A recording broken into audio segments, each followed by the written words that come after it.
മിശിഹായിൽ സ്നേഹമുള്ള സഹോദരീ സഹോദരന്മാരെ, വിശുദ്ധ പൗലോസ് ശ്ലീഹ തിമോത്തിയോസിന് എഴുതിയ 1-ാം ലേഖനത്തിൻ്റെ 1-ാം അധ്യായം 14-ാമത്തെ തിരുവചനം ഇപ്രകാരമാണ്: ദൈവത്തിൻ്റെ കൃപ യേശുക്രിസ്തുവിൻ്റെ സ്നേഹത്തോടും വിശ്വാസത്തോടും കൂടെ അയോഗ്യനായിരുന്നിട്ടും എന്നിലേക്ക് കവിഞ്ഞൊഴുകി.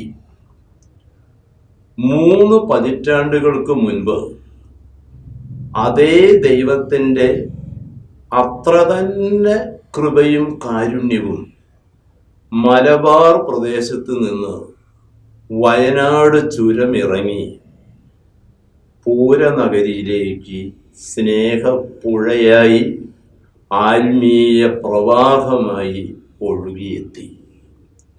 തീർച്ചയായും ഞാൻ ഉദ്ദേശിക്കുന്നത് അഭിവന്ദ്യ ജേക്കബ് തൂങ്കുഴി പിതാവിൻ്റെ തൃശ്ശൂർ അതിരൂപതയിലേക്കുള്ള പ്രവേശനമാണ്.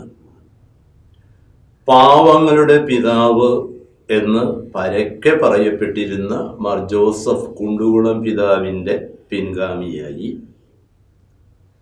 1997 തൃശ്ശൂർ അതിരൂപതയുടെ മെത്രാപ്പോലീത്ത സ്ഥാനം ഏറ്റെടുത്ത തൂങ്കുഴി പിതാവ് 10 കൊല്ലത്തെ അജപാലന ശുശ്രൂഷ ആത്മീയ ചൈതന്യത്തോടെ മാതൃകാപരമായി മനോഹരമായി ചെയ്തു തീർത്ത് 18 കൊല്ലത്തോളം വിശ്രമ ജീവിതം കഴിച്ചതിന് ശേഷം കഴിഞ്ഞ ദിവസം തിരശീല താഴ്ന്നു അദ്ദേഹം കാലം ചെയ്തു.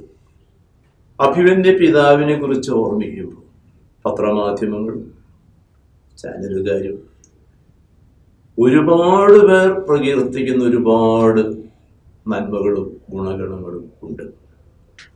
സൗമ്യവും ഹൃദ്യവുമായ പെരുമാറ്റം, മുഖത്ത് നിന്ന് ഒരിക്കലും വിട്ടൊഴിയാത്ത പാൽപുഞ്ചിരി, അധികാരത്തിൻ്റെ മത്ത് പിടിക്കാത്ത ആർജവത്വമുള്ള ഹൃദയത്തിൻ്റെ ഉടമ, ധാർഷ്ട്യവും ധിക്കാരവും വാക്കിലും പ്രവൃത്തിയിലും തീണ്ടാത്ത ഒരു മനുഷ്യ സ്നേഹി.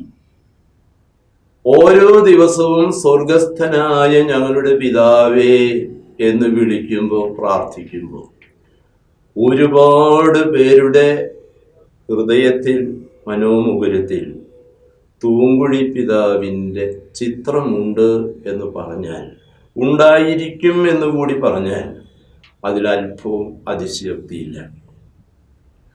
വാഹനം ഓടിക്കുന്ന പിതാവിനെ, തൂങ്കുഴി പിതാവിനെ പലരും കണ്ടിട്ടുണ്ട്. ഓടുന്ന വ്യായാമം ചെയ്യുന്ന പിതാവിനെ കാണാറുണ്ട്. മധുരമായി ഗാനമാലപിക്കുന്ന പിതാവിൻ്റെ ചിത്രം, പട്ടം കൊടുക്കുന്ന പിതാവിൻ്റെ ചിത്രം, ഇതൊക്കെ ഒരുപാട് പേര് കണ്ടിട്ടുണ്ട്. എന്നാൽ ദ്വേഷ്യപ്പെടുന്ന തൂങ്കുഴി പിതാവിൻ്റെ ഒരു ചിത്രം അത് കണ്ടവരാരും ഉള്ളതായിട്ട് പറയുന്നില്ല. 10 കൊല്ലം തൃശ്ശൂർ അതിരൂപതയെ ആത്മീയമായി അജപാലനപരമായി എന്നതുപോലെ അക്കാദമികമായും ഒരുപാട് മേന്മയിലേക്ക്, നേട്ടങ്ങളിലേക്ക് പടുത്തുയർത്തിയ വ്യക്തിയാണ് അഭിവന്ദ്യ തൂങ്കുഴി പിതാവ്. തൃശ്ശൂർ ജൂബിലി മിഷൻ ആശുപത്രി ഇന്ന് മെഡിക്കൽ കോളേജ് ആണെങ്കിൽ അതിൻ്റെ മുന്നിൽ നേതൃത്വം കൊടുത്തത് ഈ പിതാവാണ്. ചെറുതുരുത്തിയിലുള്ള ജ്യോതി എഞ്ചിനീയറിംഗ് കോളേജ്, മുള്ളൂർക്കരയിലെ BEd MD college, nursing college തുടങ്ങി ഒരുപാട് സ്ഥാപനങ്ങൾ പിതാവ് പടുത്തുയർത്തിയിട്ടുണ്ട്. ഒരുപക്ഷെ ലോകമെമ്പാടും ഏറ്റവും കൂടുതൽ അറിയുന്നതും അംഗീകരിക്കുന്നതും മുളയത്തെ മേരി മാതാ മേജർ സെമിനാരി ആയിരിക്കും. പിതാവ് തൃശ്ശൂരിൽ വന്നതിന് ശേഷം ആദ്യമായി സ്ഥാപിച്ച ഒരു സംഘടന അതിരൂപത KCBC മദ്യവിരുദ്ധ സമിതിയാണ്. പിതാവ് ദിവംഗതനായതിനു ശേഷം വന്ന വാർത്തകളിൽ പത്രങ്ങളാകട്ടെ ചാനലുകളാകട്ടെ പലരും പരാമർശിക്കുക പോലും ചെയ്യാതെ വിട്ടുകളഞ്ഞൊരു കാര്യത്തിലേക്കാണ് ഞാൻ ശ്രദ്ധ ക്ഷണിക്കുന്നത്.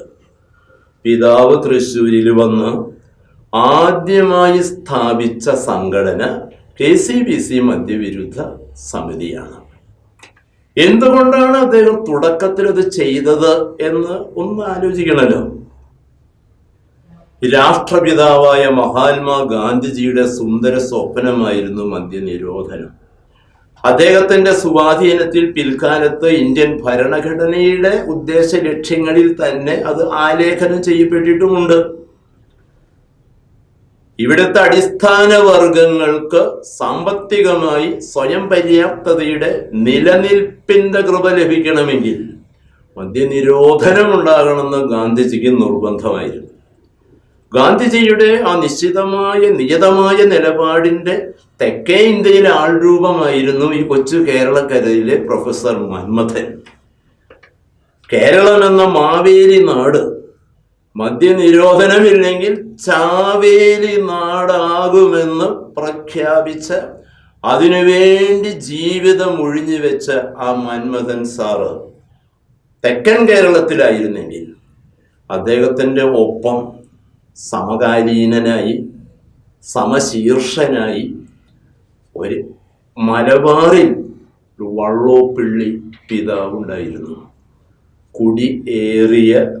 കുടിയേറ്റക്കാരുടെ ഇടയിൽ പ്രവർത്തിച്ച് അവരെ കുടി നിർത്തിയില്ലെങ്കിൽ എക്കാലത്തും കുടിയാന്മാരുമായി കഴിയേണ്ടി വരുമെന്ന്, മലബാർ ഒരു ബാറ് മാത്രമായി തീരുമെന്ന് നൂറ്റാണ്ടുകാലം അവിടുത്തുകാരെ ബോധ്യപ്പെടുത്തിയ വള്ളോപ്പള്ളി പിതാവ്. അദ്ദേഹത്തിന്റെ സെക്രട്ടറിയും മാനസപുത്രനും മാനന്തവാടിയുടെ പ്രഥമ മെത്രാനുമായിരുന്ന, പിന്നീട് താമരശ്ശേരിയിൽ 2 വർഷത്തോളം പ്രവർത്തിച്ച തൂങ്കുടി പിതാവ് തൃശ്ശൂരിൽ വന്നപ്പോൾ ഇവിടുത്തെ ജനങ്ങളുടെ സമഗ്രമായ വികസനത്തെ സ്വപ്നം കാണുമ്പോൾ മദ്യമെന്ന വലിയൊരു സാമൂഹ്യ തിന്മയ്ക്കെതിരെ പടപൊരുതാത്തിടത്തോളം കാലം സാമുദായിക ശാക്തീകരണം സംഭവിക്കില്ല എന്ന് അടിയുറച്ച് ബോധ്യപ്പെട്ട പിതാവ് തൻ്റെ അജപാലന ശുശ്രൂഷയുടെ ആരംഭത്തിൽ തന്നെ ഈ സംഘടനയ്ക്ക് രൂപം കൊടുത്തു. സംഘടന 28ാമത്തെ വാർഷികത്തിന് ഒരുങ്ങുകയാണ്. ഒരിക്കൽ പിതാവ് പറഞ്ഞു, മദ്യവിരുദ്ധ രംഗത്ത് പ്രവർത്തിക്കുക എന്ന് പറഞ്ഞാൽ അവരെ ഞാനൊരു കാലത്ത് മാർപ്പാപ്പയായാൽ ആദ്യം വിശുദ്ധരാക്കി പ്രഖ്യാപിക്കുക മദ്യവിരുദ്ധ സമിതിയിൽ പ്രവർത്തിക്കുന്നവരെയാണ്.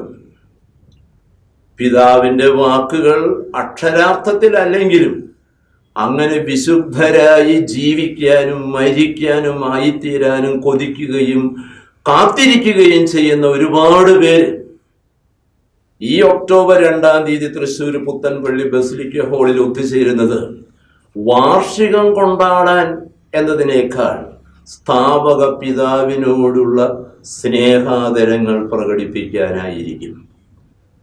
പിതാവ് തൃശ്ശൂരിൽ വന്ന് ലൂർദ് കത്തീഡ്രലിൽ വിൻസെന്റ് പോൾ സംഘടനയുടെ പ്രവർത്തകരെ അഭിസംബോധന ചെയ്തുകൊണ്ട് സംസാരിക്കുമ്പോൾ ഒരിക്കൽ പറഞ്ഞു, അവർ ചെയ്യുന്ന ജീവകാരുണ്യ പ്രവർത്തനങ്ങളെ പ്രശംസിച്ചുകൊണ്ട് തന്നെ പറഞ്ഞു, നിങ്ങൾ അരി വിതരണം ചെയ്യുന്നു, ആടുമാടുകളെ കുടുംബങ്ങൾക്ക് ഏൽപ്പിച്ചു കൊടുക്കണം. പക്ഷെ ഞാൻ പറയട്ടെ, നിങ്ങൾ ആദ്യം ചെയ്യേണ്ടത് ആടുമാടുകളെ വിതരണം ചെയ്യലല്ല, കുടുംബനാഥന്റെ കുടി നിർത്താൻ നോക്ക്. അത് നിർത്താതെ എന്ത് സാമ്പത്തിക സഹായം ചെയ്താലും കമഴ്ത്തി വെച്ച് വെള്ളം ഒഴിക്കുന്നത് പോലെയാകും എന്നുകൂടി പറഞ്ഞ പിതാവിൻ്റെ ഒരുപാട് സേവനങ്ങളെ ഓർത്ത് ദൈവം തമ്പുരാന് നമുക്ക് നന്ദി പറയാം. പൗലോസ്ലീഹ തിമോത്തിയോസിനോട് ഓർമ്മപ്പെടുത്തിയതുപോലെ ദൈവത്തിൻ്റെ കൃപ യേശുക്രിസ്തുവിൻ്റെ സ്നേഹത്തോടും വിശ്വാസത്തോടും കൂടി എന്നിലേക്ക് ഒഴുകി വന്ന പോലെ തൃശ്ശൂരിലേക്ക് ദൈവസ്നേഹ പുഴയായി പ്രവഹിച്ച പൂങ്കുഴി പിതാവിൻ്റെ ദേഹവിയോഗത്തിൽ അദ്ദേഹത്തിൻ്റെ സേവനങ്ങളെ നന്ദിയോടുകൂടി സ്മരിച്ചുകൊണ്ട് അദ്ദേഹത്തെ അയച്ച ദൈവത്തിൻ്റെ അനന്ത പരിപാലനയെ മഹത്വപ്പെടുത്തിക്കൊണ്ട് പിതാവിൻ്റെ ഓർമ്മകൾക്ക് മുൻപിൽ നമ്മൾ ശീർഷനായിക്കൊണ്ട് ആദരാഞ്ജലികൾ അർപ്പിച്ച് പ്രാർത്ഥന പ്രണാമ പുഷ്പങ്ങൾ ചാർത്തിക്കൊണ്ട് ഈ സ്നേഹാദര സൂചകമായി ഒക്ടോബർ 2 സമ്മേളനത്തിൽ സംബന്ധിക്കാൻ സ്നേഹത്തോടെ സ്വാഗതം ചെയ്തുകൊണ്ട് എൻ്റെ വാക്കുകൾ ഞാൻ ചുരുക്കുന്നു.